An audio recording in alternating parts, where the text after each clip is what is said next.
اب مجھے آج آپ کو جو سمجھانا ہے نا وہ صرف رب کے بارے میں. آپ کہتے ہیں نا آپ کس کے بندے؟ ہمارا رب تو اللہ. یہ رب کا معنی کیا ہوتا ہے تھوڑا اسے سمجھو. اور میں سمجھتا ہوں کہ اگر آپ نے آج رب کا مطلب سمجھ لیا اور رب کا معنی سمجھ لیا تو مجھے یقین ہے کہ حالات کیسے ہی کیوں نہ ہوں آپ انشاءاللہ کبھی مایوس نہیں ہوں گے اور نا امید نہیں ہوں گے. میرے پیارے آقا صلی اللہ علیہ وسلم کے پیارے دیوانوں، میں نے جس آیت کی تلاوت کا شرف حاصل کیا اس میں رب قدیر ارشاد فرماتا ہے ان الذین قالوا ربنا اللہ، بے شک وہ جنہوں نے کہا ہمارا رب اللہ ہے. کیا کہا؟ بولیے، ہمارا رب اللہ ہے. اتنا کہنے پر کام ختم ہو گیا؟ نہیں. ثم استقاموا، پھر اس پر جم گئے،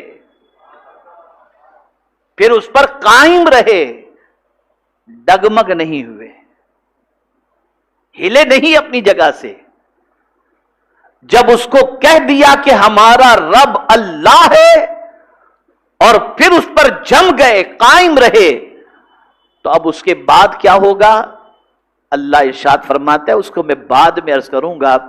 سب سے پہلے تھوڑا سا رب کس کو کہتے ہیں اور رب کا معنی کیا ہے اسے تھوڑا سا سمجھا دوں، ایمان انشاءاللہ تازہ ہو جائے گا. میرے پیارے آقا صلی اللہ علیہ وسلم کے پیارے دیوانوں، رب کے معنی تین ہوتے ہیں: مالک، سردار اور پالنے والا. رب کا مطلب کیا ہوتا ہے؟ مالک، سردار اور پالنے والا. مالک اللہ اللہ. آپ سے کوئی کہے یہ کار کس کی، اگر اس کار کا مالک کون ہے، اگر وہ کار آپ کی ہے تو آپ کہیں گے اس کار کا مالک میں ہوں. گھر کے بارے میں جو آپ کا خود کا گھر ہے، کوئی پوچھے اس گھر کا مالک کون ہے، آپ کہیں گے میں ہوں. لیکن میرے پیارے آقا صلی اللہ تعالی علیہ وسلم کے پیارے دیوانوں، اللہ کے مالک بنانے سے آپ مالک ہوئے. اللہ اگر آپ کو دولت نہ دیتا تو آپ گھر کے مالک نہ ہوتے. اللہ عز و جل اگر آپ کو مال نہ دیتا تو آپ کار کے مالک نہ ہوتے. لیکن یہاں یہ بھی سمجھ لو آپ ٹیمپرری مالک ہیں، پرماننٹ نہیں. آپ ٹیمپرری مالک ہیں، پرماننٹ نہیں. جہاں آپ کی پوزیشن خستہ ہوئی، آپ نے کسی کو بیچ دیا، اب مالک کوئی اور ہو گیا. اب مالک کوئی اور ہو گیا. پتا چلا کسی بھی چیز کا کوئی دنیا میں بھی اگر مالک ہے تو وہ انسان اگر مالک ہے تو ٹیمپرری مالک ہے اور اللہ کی عطا سے مالک ہے. لیکن ایک سوال میں آپ سے پوچھتا ہوں، اگر آپ سے کوئی پوچھے زمین کا مالک کون، کیا جواب دیں گے آپ؟ آسمان کا مالک کون؟ سورج کا مالک کون؟ چاند کا مالک کون؟ یہ اللہ کی ملکیت ٹیمپرری ہے یا پرماننٹ ہے؟ اور کسی نے اس کو مالک بنایا یا خود سے وہ مالک ہے؟ خود سے مالک ہے. تو رب کا معنی ہوتا ہے مالک. ایک معنی ہوتا ہے مالک. میرے پیارے آقا صلی اللہ تعالی علیہ وسلم کے پیارے دیوانوں، وہ جسے چاہے جب تک چاہے مالک بنا دے اور جب چاہے اس سے وہ چھین لے. کوئی انسان کسی چیز کا پرماننٹ نہ مالک ہے نہ خود سے مالک ہے. اگر مالک ہونا کما حق ہو، اگر کسی کی صفت ہے تو مصطفیٰ جان رحمت صلی اللہ علیہ وسلم کے رب کی اور ہمارے رب کی اللہ عز و جل کی صفت ہے مالک ہونا. میرے پیارے آقا صلی اللہ تعالی علیہ وسلم کے پیارے دیوانوں، اور یہ مالک ہونے کے ساتھ ساتھ ہمیشہ کے لیے مالک رہنا، یہ بھی اللہ عز و جل کی صفت مبارکہ ہے.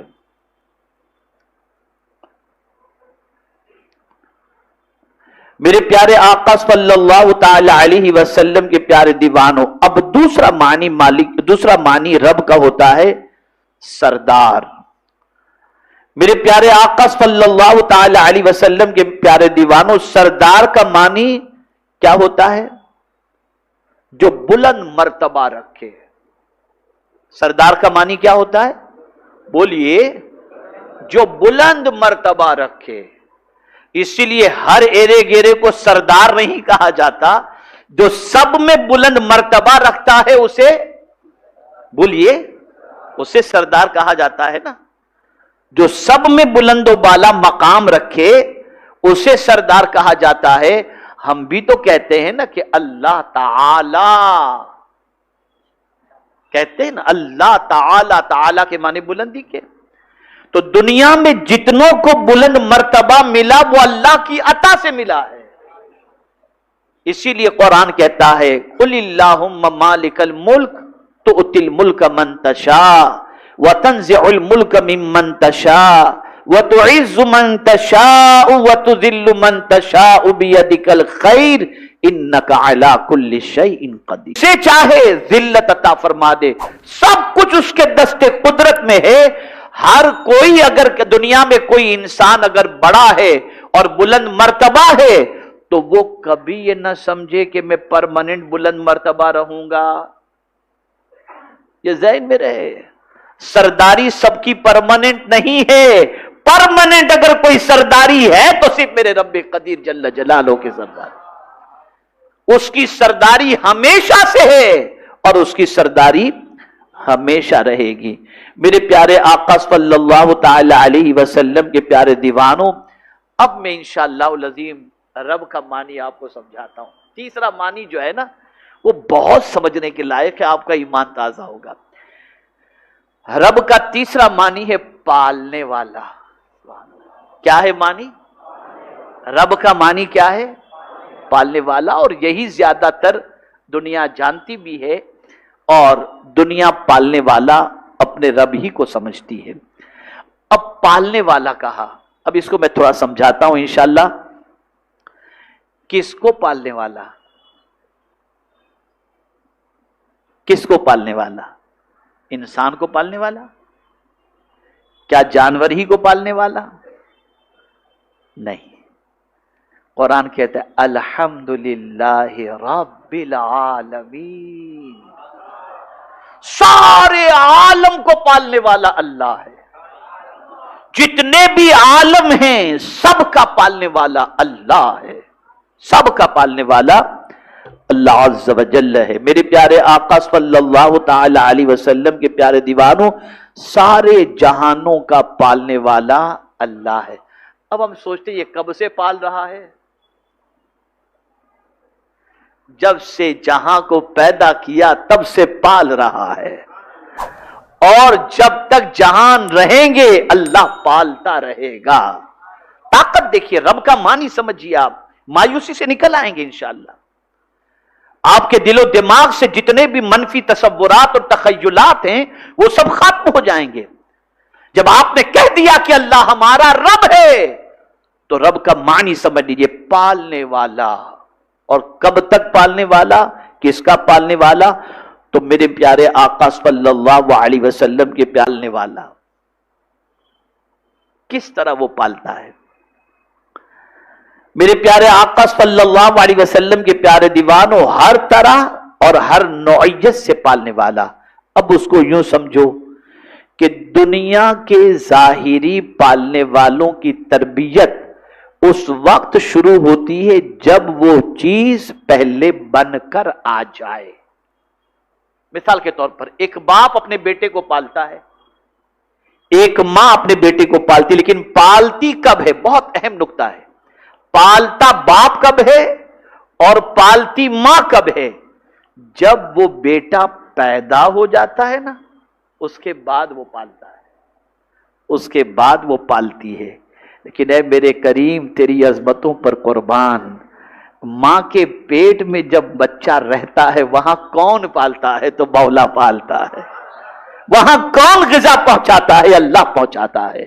آپ ذرا سوچو، ابھی ماں پال نہیں پا رہی ہے، اس سے پہلے مولا اسے پال رہا ہے. باپ پالنے کی ذمہ داری نہیں لیا، اس سے پہلے پروردگار جل جلالہ اس کو پال رہا ہے. میرے پیارے آقا صلی اللہ تعالی علیہ وسلم کے پیارے دیوانوں، اس کو بہت اچھی طریقے سے آپ سمجھیں. اور پالنے کی بھی ایک مدت ہوتی ہے، بہت جلد وہ ختم بھی ہو جاتی ہے. اور خاص قسم کی تربیت ہوتی ہے، عام نہیں ہوتی، اور خاص خاص کی تربیت ہوتی ہے، ہر ایک کو کوئی نہیں پالتا، ہر ایک کو کوئی نہیں پالتا۔ دیکھو دنیا میں سب سے بڑے پالنے والے ماں باپ مانے گئے ہیں، جس کے متعلق رب قرآن پاک میں فرماتا ہے کما ربیانی صغیرہ، دوسروں کی تربیت ان سے کہیں کم ہے۔ یعنی دوسرے اگر پالنا چاہیں، ایک باپ اپنے بیٹے کو جس طریقے سے پالتا ہے، ماں اپنے بیٹے کو جس طریقے سے پالتی ہے، دوسرے اس طریقے سے اس بچے کو نہیں پالیں گے جیسے ماں باپ پال سکتے ہیں۔ تو دوسروں کا پالنا دوسرے بچوں کو یہ تھوڑا سا کم ہوگا۔ اللہ اکبر، اللہ اکبر۔ میرے پیارے آقا صلی اللہ تعالی علیہ وسلم کے پیارے دیوانوں، اب پروردگار کے پالنے کا انداز دیکھیں۔ بچہ ماں کے پیٹ میں تھا تو وہاں بھی اللہ پال رہا تھا، اور جیسے ہی بچہ پیدا ہوا، قربان میرے رب کی عظمت پر، بچہ پیدا بعد میں ہوتا ہے، ماں کے سینے میں اللہ دودھ پہلے پیدا کر دیتا ہے۔ کیا پالنے کا انداز ہے میرے کریم کا، کیا پالنے کا انداز ہے، کس طریقے سے پال رہا ہے۔ میرے پیارے آقا صلی اللہ تعالی علیہ وسلم کے پیارے دیوانوں، ماں نے صرف یہ کیا کہ رب کا دیا ہوا دودھ ہی اس بچے کے منہ میں دے دیا۔ اسی دودھ کے پیٹ میں پہنچنے کے بعد ماں پھر بے تعلق ہو گئی۔ قربان جائیے، ماں نے بچے کو دودھ پلا دیا، اب بچہ سو رہا ہے، ماں تو اپنے کام میں لگ گئی۔ توجہ چاہوں گا نقطے پر توجہ چاہوں گا۔ ماں نے بچے کو دودھ پلا دیا، اب دودھ پلانے کے بعد ماں لگ گئی کام میں، کھانا پکا رہی ہے، دوسرے کام میں مصروف ہے، نیند آ گئی تو سو گئی۔ اب اس ننھے سے بچے کو کون پال رہا ہے؟ مولا پال رہا ہے۔ اس ننھے سے بچے کو کون پال رہا ہے؟ ماں کے پالنے کی مدت بڑی کم رہی، لیکن قدرت کے پالنے کا معاملہ بڑا عظیم رہا۔ یہاں ایک میں آپ کو حدیث شریف سنا دوں۔ کبھی کبھی ایسا ہوتا ہے کہ انسان ٹھوکر کھاتا ہے اور مر جاتا ہے، اور کبھی انسان 10ویں منزلے سے نیچے گرتا ہے اور کچھ بھی نہیں ہوتا۔ ایک انسان ٹھوکر لگی اور مر گیا، اور ایک انسان 10 منزلے سے نیچے گرا اور محفوظ ہے، تو آدمی کہتا ہے کہ بچ گیا۔ بچا نہیں، خدا نے بچایا ہے۔ یہ بچا نہیں ہے، یہ رب نے بچایا ہے۔ میرے پیارے آقا صلی اللہ علیہ وسلم کے پیارے دیوانوں، اسی طریقے سے اللہ کے پالنے کا ایک اور انداز بھی آپ دیکھ لیں۔ دودھ تو پیٹ میں پہنچ چکا، لیکن اس معدے کے اندر ہضم کی طاقت کون پیدا کرتا ہے؟ اگر معدہ خراب ہو گیا تو بچے کی طبیعت بگڑ جائے گی۔ کون ہے جو معدے کے اندر اس دودھ کو ہضم کی صلاحیت عطا فرماتا ہے؟ یہ میرا پروردگار ہے۔ میرے پیارے آقا صلی اللہ تعالی علیہ وسلم کے پیارے دیوانوں، پھر دودھ کا بہانہ بھی دور، یعنی اب بچہ 2 سال کا ہوا تو ماں نے دودھ پلانا بھی چھوڑ دیا۔ غرضے کہ بچہ جس قدر بڑھتا گیا، ماں کی پرورش گھٹتی رہی۔ جملے پر توجہ چاہوں گا۔ بچہ جیسے جیسے بڑھتا رہا، ماں کی پرورش گھٹتی رہی۔ اس کو میں سمجھاتا ہوں آپ کو۔ بچہ 2 سال کا تھا، 2 سال تک ماں نے دودھ پلایا، پھر اس کے بعد بچے کو ماں ہاتھ سے کھانا کھلانے لگی۔ اب بچہ بڑھ رہا ہے نا، بیٹا اپنے ہاتھ سے کھانا سیکھ لے، میں تجھے کب تک کھلاؤں گی؟ آئے ہائے ہائے۔ ایک ماں اپنے بچے سے کہتی ہے بیٹا اب تو کچھ اپنے ہاتھ سے کر لے، میں کب تک تجھے کھلاؤں گی؟ اور ماں پالنے کا ہاتھ کھینچ لیتی ہے اور بچہ کھانا اپنے ہاتھ سے شروع کرتا ہے۔ بڑا پیارا جملہ ہے۔ بچہ بڑھتا جاتا ہے، پالنے کا سسٹم اور پالنے کا وقت ماں کا کم ہوتا چلا جاتا ہے۔ اے اللہ تیری عظمتوں پر قربان، بچہ بڑھ رہا ہو یا چھوٹا ہو، تو کبھی پالنے سے اپنے بندے کو نہیں چھوڑتا۔ بچے کو بھی تو ہی پالتا ہے اور بڑے کو بھی تو ہی پالنے والا ہے۔ ماں ہاتھ کھینچ لیتی ہے لیکن رب نہیں، رب نہیں۔ میرے پیارے آقا صلی اللہ تعالی علیہ وسلم کے پیارے دیوانوں، پھر کمال کی بات، جو باپ اپنے بیٹے کو پالا تھا، جس باپ نے اپنے بیٹے کے لیے غذا کا انتظام کیا، جس باپ نے پالنے کے اندر بچے کے لیے کوئی کسر نہیں رکھی، اب وہ باپ ہو گیا بوڑھا۔ باپ ہو گیا بوڑھا، تو اب معاملہ الٹ گیا. جو باپ پہلے بیٹے کو پالتا تھا، اب بیٹا باپ کی ذمہ داری اٹھاتا ہوا نظر آتا ہے نا؟ وہی بیٹا جسے باپ نے پالا تھا، اب اسی بیٹے سے باپ کی امید وابستہ ہو جاتی ہے کہ بڑھاپے میں میرا یہ بچہ مجھے پالے گا. معاملہ الٹ گیا. اب باپ خدمت کا محتاج ہو گیا، بیٹا خدمت کا محتاج نہیں ہے.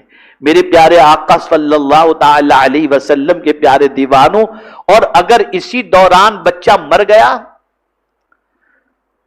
تو میرے پیارے آقا صلی اللہ تعالی علیہ وسلم کے پیارے دیوانوں، تو پھر تو کسی طرح کا ظاہری تعلق رہا ہی نہیں، پھر کانٹیکٹ ختم. بچہ مرا، کانٹیکٹ ختم.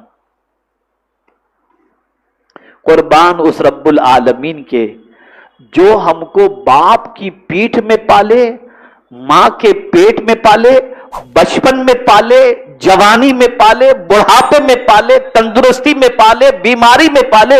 جیسے جیسے جو بھی ہمارے حالات بنتے جائیں، جیتے ہیں تو بھی پالتا ہے اور مر جاتے ہیں تب بھی وہی پالنے والا ہے. یہ میرے رب کی ذات. اور سب کو میرے پیارے آقا صلی اللہ علیہ وسلم وہ پالتا ہے. اور قربان جائیے، باپ پالتا ہے تو امید ہوتی ہے کہ بڑھاپے میں سہارا بنے گا. ماں پالتی ہے تو اس کی امید ہوتی ہے، اور کبھی کبھی تو معاوضہ بھی باپ مانگتا ہے اور ماں مانگتی ہے. اے میرے رب تیری عظمتوں پر قربان، تو اس طرح پالتا ہے کہ ہم سے کچھ مانگتا ہی نہیں کہ میں پال رہا ہوں مجھے کچھ دو. نہیں، اگر بے لوث پالنے والی کوئی ذات ہے تو وہ میرے رب قدیر جل جلالہ کی ذات ہے. میرے پیارے آقا صلی اللہ تعالی علیہ وسلم کے پیارے دیوانوں، پھر ہر طرح پالتا ہے، ہر طرح جسم کے ہر اعضا کو پالتا ہے. میں یہاں پر ایک حکمت بتاؤں، علماء تشریف فرمائیں، انشاءاللہ کافی لطف محسوس کریں گے اس کے پالنے کے انداز کو. مجھے یہ بتائیے، سر میں جو بال ہیں وہ بڑھتے ہیں کہ نہیں بڑھتے؟ جواب دیجئے آپ. لیکن اس کے پالنے کا انداز کتنا عظیم ہے. وہ ناک کو نہیں بڑھاتا، بال بڑھاتا ہے لیکن ناک نہیں بڑھاتا. آپ مجھے بتاؤ، بال کی طرح روز ناک بڑھتا چلا جائے تو کیا حالت ہوگی؟ لیکن اے کریم تیری عظمتوں پر قربان کہ تو نے کہہ دیا لقد خلقنا الانسان فی احسن تقویم. کیا پالنے کا انداز ہے، خدا کی قسم آپ دیکھیں تو صحیح، کیا پالنے کا انداز ہے. اور ایک تصور ذہن کے اندر محفوظ کر لو، آپ کو اور ہم کو پیاس لگتی ہے، ہم پانی پیتے ہیں، لیکن یہ یاد رہے پانی کے اندر تاثیر پیدا کرنے والی ذات خدا کی ہے. ورنہ یہ جملہ یاد رکھنا، یہ حدیث شریف ہے، یہ حدیث شریف ہے. بہت سارے لوگ ایسے ہوتے ہیں جو کئی لیٹر پانی پی لیں پیاس نہیں بجھتی. اور یہ حدیث شریف سن لو، جو لوگ جان بوجھ کر کے نماز قضا کرنے والے ہیں، جب ان کی موت کا وقت قریب آئے گا تو 7 سمندروں کا پانی بھی انہیں پلا دیا جائے، ان کی پیاس نہیں بجھے گی، نہیں بجھے گی. تو پانی کا کام ضرور یہ ہے پیاس بجھانا، لیکن وہ پیاس بھی اسی وقت بجھائے گا جب اللہ عز و جل چاہے گا. آگ کا کام کیا ہے؟ بولیے بولیے، جلانا.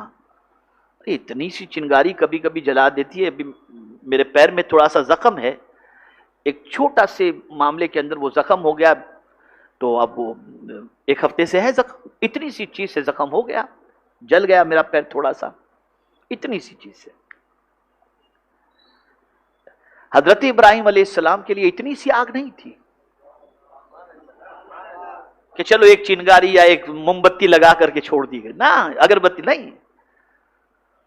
آگ کا کنواں اگر کہا جائے تو غلط نہ ہوگا، تیار کیا گیا. لیکن جب اس آگ میں حضرت ابراہیم علیہ السلام کو حضرت ابراہیم علیہ السلام کو اس آگ میں جب ڈالا گیا تو اب دیکھیے اللہ نے کیا فرمایا. آگ کو فرمایا یا قلنا یا نارو کونی بردم و سلامن علی ابراہیم. اے آگ، یا نارو کونی بردا وسلامن. بردا کے معنی ٹھنڈک ہوتی ہے. بردا کے معنی ٹھنڈک. کبھی کبھی ٹھنڈک زیادہ بھی ہو تو آدمی پریشان ہو جاتا ہے, ہوتا ہے نا. لیکن میرے رب کی عظمت پر قربان جائیے, کہا یا نارو کونی بردا, اے آگ ٹھنڈی ہو جا, لیکن ایسی بھی ٹھنڈی نہ ہونا کہ میرا ابراہیم ٹھنڈی سے پریشان ہو جائے. وسلاما, سلامتی والی آگ, سلامتی والی ٹھنڈی ہو جا کہ میرے ابراہیم کو کوئی تکلیف نہ ہو. آگ کا کام جلانا ضرور ہے, لیکن وہ اسی وقت جلا سکتی ہے جب میرا مولا چاہے. بڑا عظیم میرا پروردگار ہے, اس کی شان کا کیا کہنا. میرے پیارے آقا صلی اللہ تعالی علیہ وسلم کے پیارے دیواروں, دیکھیں پالتا کیسے. یہ کان ہے نا, یہ ہڈی ہے, لیکن اے کریم تیری عظمتوں پر قربان, اس میں سننے کی طاقت کس نے پیدا کی. یہ آنکھ کیا ہے؟ یہ چربی کا ایک چھوٹا سا وہ ہے. ایسا آدمی دیکھتا ہے کہ زمین پر کھڑا رہتا ہے اور آسمان کو دیکھتا نظر آتا ہے. کس نے یہ طاقت عطا کی؟ میں کبھی کبھی اپنی تقریر میں کہا کرتا ہوں, یہ جو بلب جلتے ہیں نا, 5 سال کے بعد یہ لائٹ بند ہو جائے گی, خراب ہو جائے گی, فیوز اڑ جائے گا, کچھ بھی ہوتا رہتا ہے. بلب خراب ہو گیا بدلو, ٹیوب لائٹ خراب ہو گئی بدلو, ہائیلوجن خراب ہو گیا بدلو. لیکن اس کی مدت بہت لانگ ٹائم کی نہیں ہوتی, 5 سال, 2 سال, 1 سال, 6 سال, 3 سال, بس یہی ہوتی ہے. میرے رب کی عظمتوں پر قربان. لیکن یہ سب جلتی کیسے ہیں؟ کسی نہ کسی کنیکشن کی وجہ سے, کسی نہ کسی کنیکشن کی وجہ سے. اللہ اکبر, میرے رب کی عظمتوں پر قربان جائے. یہ 2 بلب ہماری آنکھوں میں, یہ 2 بلب, کوئی کنیکشن کہیں کا نظر نہیں آ رہا ہے. یہ پاور سپلائی ہو رہی ہے کہ کوئی ایسی چیز. یہ 2 بلب لگا دیے, 60 سال کے ہیں تب سے دیکھ رہے ہیں, پیدائش سے 60 سال سے دیکھ رہے ہیں. پتا چلا انسان کی بنائی ہوئی چیز 2-3 سال میں بگڑ سکتی ہے, لیکن مولا پالنا چاہے تو کسی کی آنکھ کو 100 سال تک بھی پالتا نظر آتا. یہ ہے میرے رب کی بات. مجھے یاد ہے مفتی اعظم راجستھان حضرت علامہ مفتی اشفاق حسین صاحب علیہ الرحمت والرضوان کو میں نے دیکھا. میرے غالب گمان کے اعتبار سے 80 سال کی ان کی عمر تک تو میں نے ان کو دیکھا ہے. چشمہ نہیں لگاتے تھے, اتنا پاورفل وہ دیکھتے تھے, اتنا پاورفل. تو یہ دیکھنے کی قوت اتنی سی چربی میں کس نے پیدا کی؟ میرے رب نے. پھڑ پھڑ ہم بھی بول رہے ہیں, آپ بھی بول رہے ہیں, صبح و شام بولتے چلے جا رہے ہیں. یہ کس نے طاقت عطا کی؟ رب نے طاقت عطا کی. میرے پیارے آقا صلی اللہ علیہ وسلم کے پیارے دیوانوں, یہ تو انسان کی بات ہوئی. اب آئیے تھوڑا سا درختوں کے بارے میں سمجھتے. کون پالتا ہے درختوں کو؟ وہ جاتا نہیں بیچارہ درخت اپنی جگہ سے, جہاں درخت ہے وہیں ہے. درخت ہل کے جاتا ہے کہیں؟ کہیں سفر کرتا ہے؟ نہیں, وہ اپنی جگہ پر کھڑا ہے. کون ہے جو اس درخت کو پال رہا ہے؟ کون ہے جو اس درخت کے اندر پھل عطا کر رہا ہے؟ یہ میرے مولا کی ذات ہے, یہ پالنہار حقیقی ذات ہے. میرے پیارے آقا صلی اللہ علیہ وسلم کے پیارے دیوانوں, اسی طریقے سے آپ دیکھیں, ہر ایک چیز کے بارے میں غور کرتے چلے جائیں تو آپ کو پتا چلے گا. یہاں بس ایک بات عرض کرتا ہوں, خاص طور پر ذہن کے اندر محفوظ کر لیں. کسان جو ہے کھیت کے اندر بیج بو دیتا ہے, بیج بو دیتا ہے. بارش برسانا رب قدیر کا کام ہے, وہ بارش برساتا ہے. اب بتاؤ اس بیج کو کون پالتا ہے؟ اب یہاں بہت پتے کی بات عرض کرتا ہوں, ایمان تازہ ہوگا انشاءاللہ. ایک مضبوط لہیم شہیم جسم والے کو ہم مٹی کے حوالے کرتے ہیں, مر جاتا ہے, بھی کرتے ہیں نا, قبر کے اندر پہنچا دیتے ہیں نا. 1 سال کے بعد قبر کھودو, ہڈیاں ملیں گی, جسم ختم ہے نا. کبھی ایسا ہوا کہ قبر میں آپ انسان کو دفن کر کے نکلے اور 1 سال کے بعد 10 انسان قبر میں نکلتے نظر آئے؟ کبھی دیکھا آپ نے؟ اتنا مضبوط انسان, اسے قبر کے سپرد کر دیا گیا. 1 سال کے بعد آپ دیکھیں گے تو اس کے اندر سے صرف ہڈیاں ملیں گی, سارا جسم ختم. لیکن ایک ننھا سا بیج زمین کے اندر ڈالا گیا, اس زمین کے اندر سے کوپل نکلنی شروع ہوئی, پھل نکلنے شروع ہوئے, درخت بننے شروع ہوئے. یا اللہ, ماجرا کیا ہے؟ انسان کو زمین کھا جاتی ہے, بیج کو زمین پالتی ہے, زمین بیج کا خیال کرتی ہے.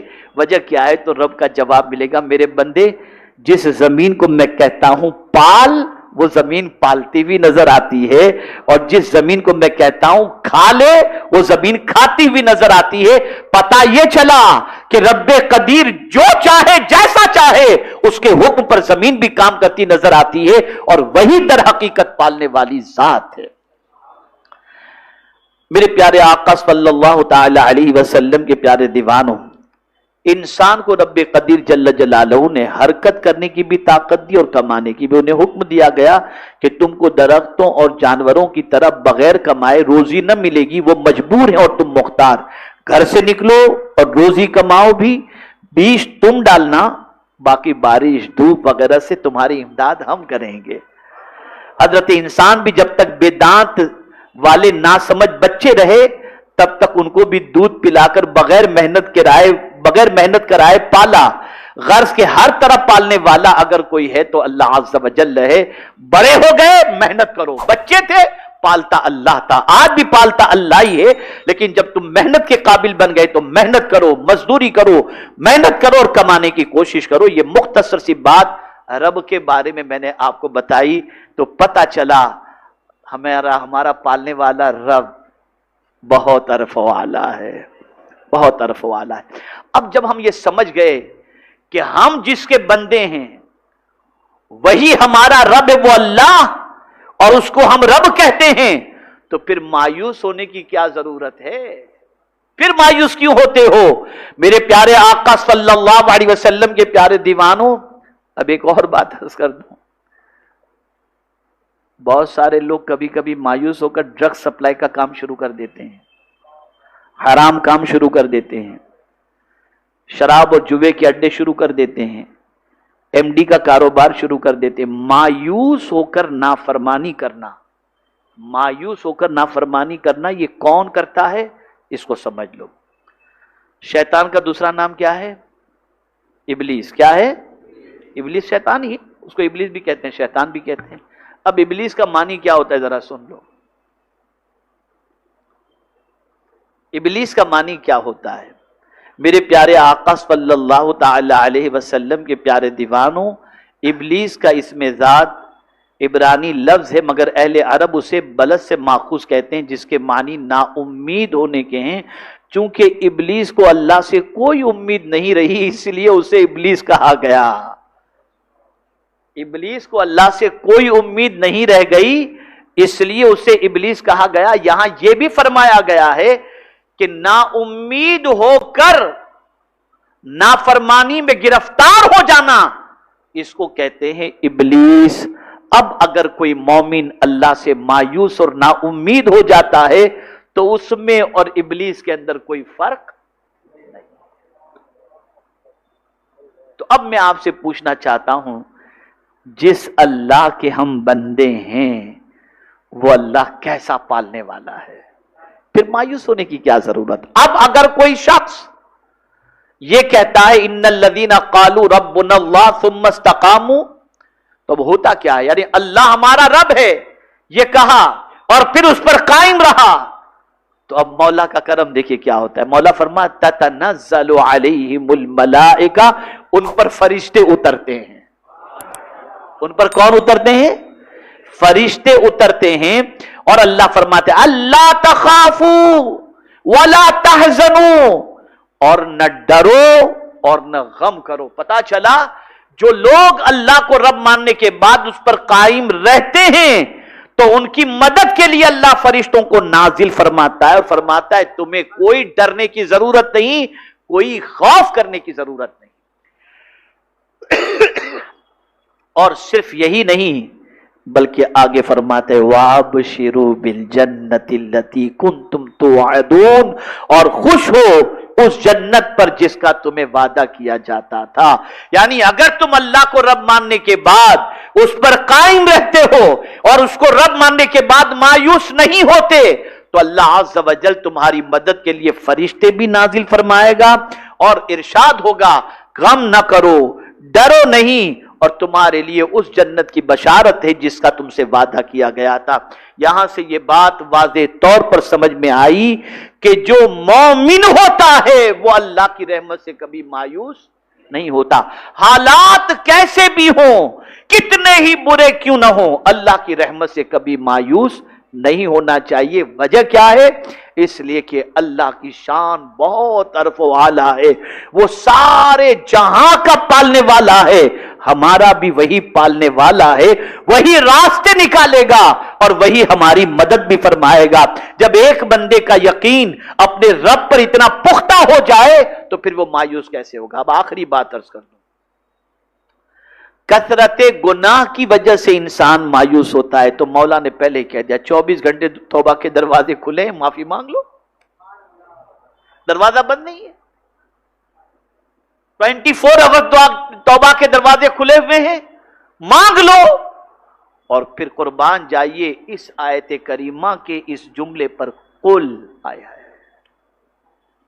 اللہ اپنے محبوب سے فرماتے ہیں قل، میرے محبوب آپ کہہ دیں. کن سے کہہ دیں؟ کن سے کہہ دیں؟ یا عبادی الذین اسرفوا، اے میرے بندو، گنہگار کو، سیاہکار کو، نافرمان کو، ان کے بارے میں اللہ کہتا ہے میرے محبوب ان سے کہہ دو کہ اے میرے بندو، یا عبادی الذین اسرفوا علی انفسہم لا تقنطوا من رحمت اللہ، اللہ کی رحمت سے نا امید مت ہو جاؤ، نا امید مت ہو جاؤ. تو میرے پیارے آقا صلی اللہ علیہ وسلم کے پیارے دیوانوں، جو رب ہمیں ماں کے شکم کے اندر، ماں کے رحم کے اندر ہماری پرورش فرماتا ہے، جو پروردگار ہر عمر میں ہماری پرورش فرماتا ہے، اس رب پر پورا یقین کامل رکھو اور اس سے کبھی نا امید مت ہو جانا. حالات کیسے بھی بنے، ہمارا رب بہت طاقت والا ہے، بہت قوت والا ہے، وہ جس طرح چاہے راستے پیدا فرما دے اور ہمیں منزل مقصود تک پہنچا دے. بس ایک آخری بات عرض کر دوں، آخری دوبارہ میں نے کہہ دیا، بات یاد آ گئی. تو حضرت موسیٰ علیہ السلام بھی دریا میں تشریف لے گئے اور فرعون بھی حضرت موسیٰ علیہ السلام کا پیچھا کرتے ہوئے دریا میں گیا، لیکن موسیٰ علیہ السلام کو راستہ مل گیا اور فرعون غرق ہو گیا. موسیٰ علیہ السلام کو راستہ مل گیا اور فرعون غرق ہو گیا. معاملہ کیا ہے؟ گئے تو دونوں انسان ہی تھے، لیکن ایک کے لیے راستہ بن گیا، دوسرا غرق ہو گیا. بس توجہ چاہوں گا، زندگی بھر یاد رکھنا، فرعون کو راستے پر بھروسہ تھا اور موسیٰ علیہ السلام کو اللہ پر بھروسہ تھا. تو جب کوئی اللہ پر بھروسہ کر لے تو اللہ دریا میں بھی راستے پیدا فرما دیتا ہے. اپنے رب سے یہ امید رکھو، اپنے رب پر کامل توکل رکھو. کبھی بھی مایوس ہو کر شراب پینا، جوا کھیلنا، یہ کرنا وہ کرنا کبھی مت جاؤ. وہ قادر مطلق ہے، وہ جب چاہے جس طرح سے چاہے اپنے بندے کی ضرورتوں کو پوری فرما دے. اللہ ہم سب پر کرم کی نظر فرمائے. وما علینا الا البلاغ المبین. السلام علیکم ورحمۃ اللہ وبرکاتہ.